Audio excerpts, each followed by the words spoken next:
There was a drop catch. He's still there. Fakhar Zaman. Fizz back in the attack. Certainly showing some good energy, Bangladesh, in this very first T20 international. It is a three-match series. Bangladesh created history recently in Sri Lanka when they went on to win the first ever T20 international series against Sri Lanka in Sri Lanka. He will have to play a bigger role with the bat as a welcome. Ramesh Raja, welcome back to Bangladesh. Thank you so much. Hello, viewers. There is that fine balance between strike rate and follow wickets, and Pakistan were absolutely dead set on hitting the ball out of the park. But in the process, they've really not been able to establish a strong foothold into this innings by losing 3 wickets. It's a difficult pitch. I think it's a pitch where you can be a little bit unorthodox, because we saw Salman Ali Agha struggle when he was looking to play with a straight bat.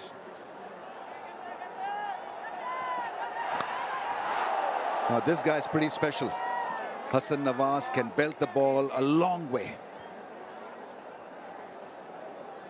I can understand the urgency when it comes to strike rate. Pakistan are looking to adjust the compass in batting by hitting the ball hard and getting off to a great start. Salman Ali Agha had a struggling time at the crease, and then in the end was forced to improvise and then found it tough.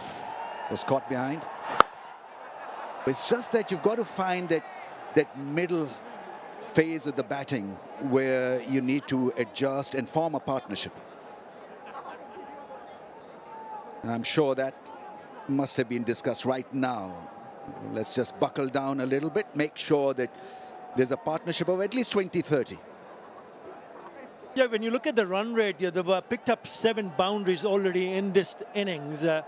And I'm sure the discussion in the middle would have been, can we just keep on rotating the strike to be able to get off the mark and go to the other end?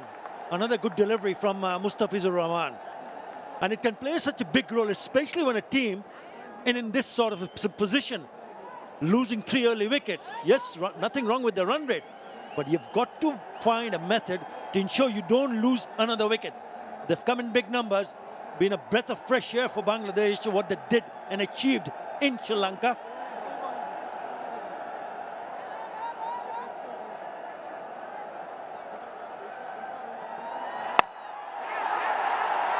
Not in control, maybe in trouble again. Yes, it is. Another one goes. Mustafizur Rahman in his very first over, asking question. It's a pretty smart catch in the deep from Rishad Hussain. Never easy. Had to go in the front to grab it inches off the ground, and they're on their feet. Yeah, this was just his 4th ball of the innings. Hassan Nawaz playing with a slanted angle of the blade and hoping for the best, and a very good catch in the deep. Had to adjust and making no mistake whatsoever. It's the pricey scalp that's been achieved by Bangladesh. Gone for naught, 41 for 4.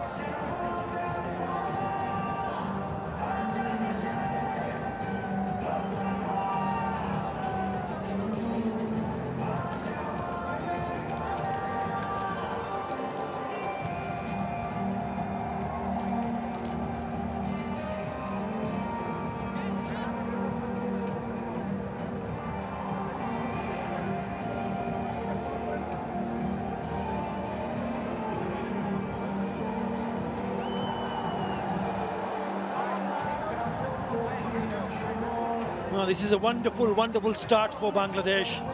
Pakistan in a spot of bother here. In comes Mohammad Nawaz, the left-hander. Now 2 left-handers in the middle.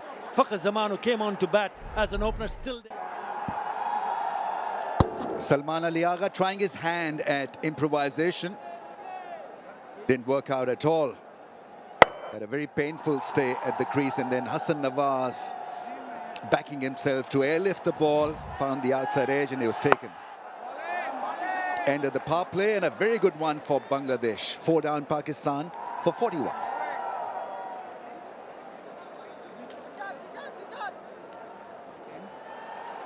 Recently jumped into the top 5 ever T20I wicket takers list.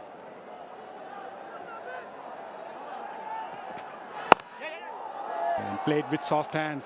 He heard you, Amir Bhai. Yeah, the run rate, which was achieved by the top order batters, has plummeted. Yeah, the reason why it has happened, because the pacers have bowled intelligently. When you're looking to bowl on a pitch like this, you need to be back of the length. And that's how you get rewarded. Not drivable length. And you will frustrate the batters.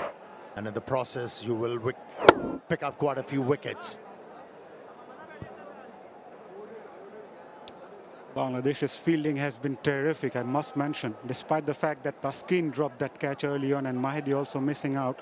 But the ground fielding inside the circle and also in the boundary lines has been terrific. It's a great side for a team who's evolving as a unit. Fielding needs to be top-notch.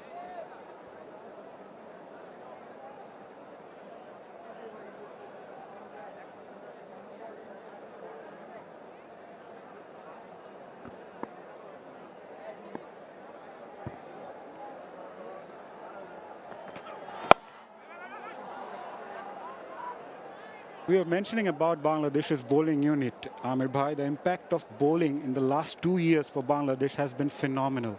11 out of 18 times Bangladesh has restricted their opponents less than 170 in the last 2 years.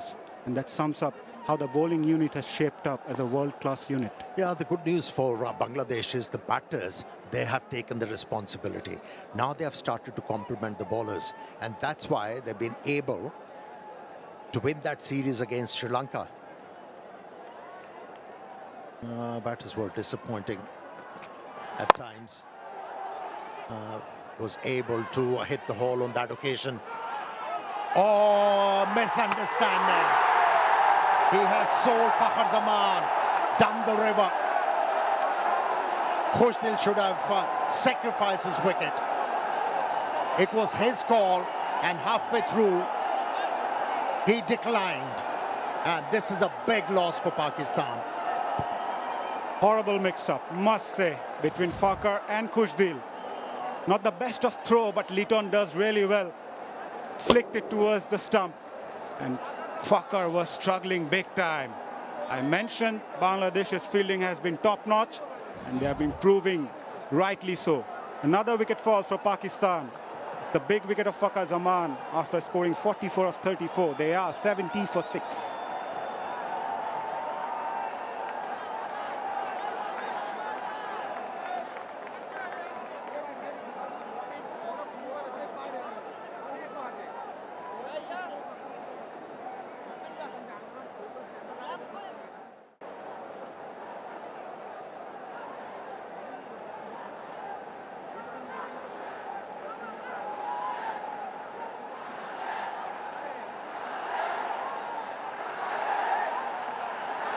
You can hear the buzz here at the Sher-e-Bangla National Stadium in Mirpur as Pakistan lost their 6th wicket. And they are in a spot of bother. Some brilliant fielding by the Bangladeshi fielder. Not only this dismissal brought a lot of joy for the crowd, captain and the team, but also for Taskin, who dropped Fakhar Zaman in the first over, misfielded, which resulted in a boundary. And look at his reaction now. He can smile now. He's redeemed himself.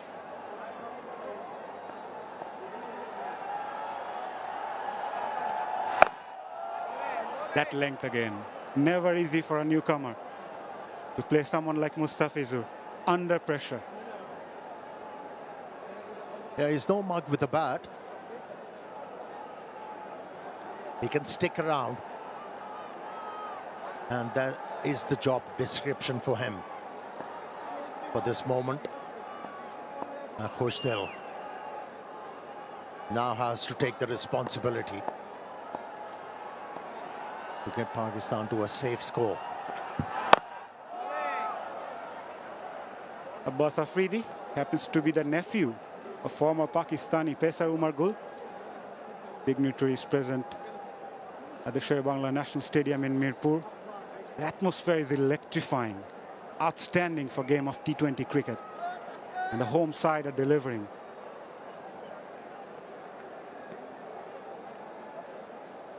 Yeah, whenever you come to Bangladesh, the crowd take the decibels very high. At times, it's deafening.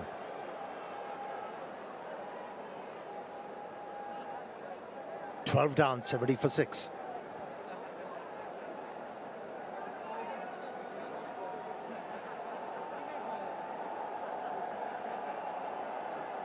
Not easy. Not easy now. Didn't get a better bat on that. Umpire says not out. I think I heard two sounds. They made good calls. Umpiring has been top-notch. Yeah, just wondering where there was a little bit of an inside edge. DRS timer is on.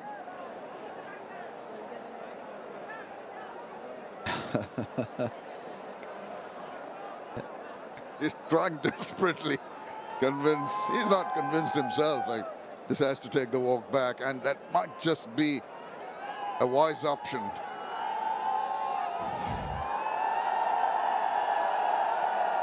Is there a better bat? Ooh, tell you what, not quite. Maybe going down leg.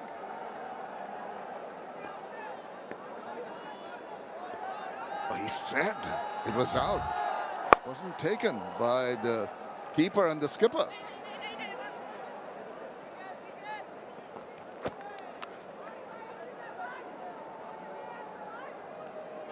The replay there, you could see that he had a very, very strong case in his favor. Raised the finger himself, Mustafiz, and didn't know why he just couldn't follow through. But it looked mighty close. Played from the crease, that front foot hardly moving. That ball came back. Would have gone on to hit the leg stump probably, or maybe just kissed the leg stump. Ah, Jaffa, what about that? Just a tentative little push forward. He's got such flexible wrists that his slower ones can't be picked early in the piece. And he delays them so well, wider of the crease, creating a different angle for the right-hander. He's forcing him to hit through cover area, but he's not offered any pace, and he's hit the length, and this really has been one great over so far.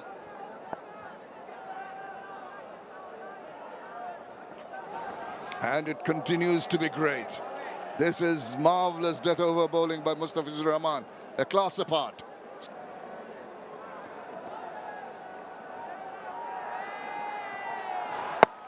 And wait for that slow ball now.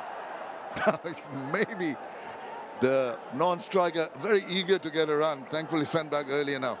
Zakir Ali doing the mopping up.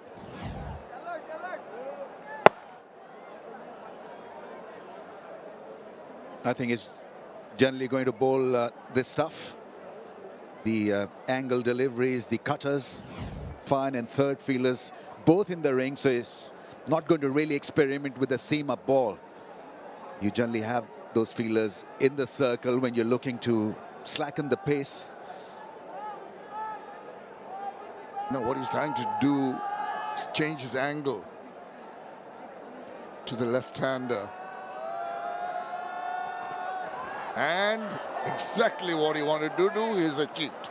Angling the ball away from the intent now, obviously, of the batters will be to go and play big shots. Cannot die wandering.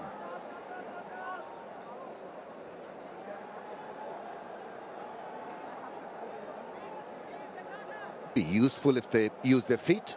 He's not going to really bounce them out. He doesn't have the feel for that delivery, that length. Oh, now hands off. Mistimed it completely again. Being foxed by the change in pace. Excellently done. That's the single, first three balls. Pressure on. What's Afridi going to do? 12 of 20. He started off with 3 fours. Looked to be sort of settling in nicely. So a couple of options available here from a batting point of view. He can stand out of the crease and look to meet the ball a little closer to his blade, or look to use his feet. Yeah, he's well back in his crease, so that's a little different. Maybe look to hit it over mid-wicket. Clearing the front leg, and it's the same result. He misses the ball, and this really has been one hell of an over again. Tremendous strike force, Mustafizur, at this stage of the innings for his side. And he's been doing it for years and years. Never tires, never gives up playing for his country. Gives his best, and he's excelled. Particularly today, it's been outstanding. Oh, now that little bouncer comes through. Looks inquiringly at the umpire. There's a freebie, but he's not interested. Absolutely outsmarted him with that length. He wasn't expecting this bouncer. Mustafizur has been on song. First wicket. Mohammad Nawaz there. Hassan Nawaz, sorry. And then Khushdil. Both dangerous batsmen seen off by him. He followed him, he bowled it wide. What a magnificent over. Just a single run. And what a magnificent figure for Mustafizur Rahman in his 4 overs, 2 for 6. Pakistan 110 for 7. For more updates, subscribe to our YouTube channel and click on the bell icon. Follow us on Facebook and Instagram. Download T-Sports app to enjoy exciting games and highlights. Visit tsports.com.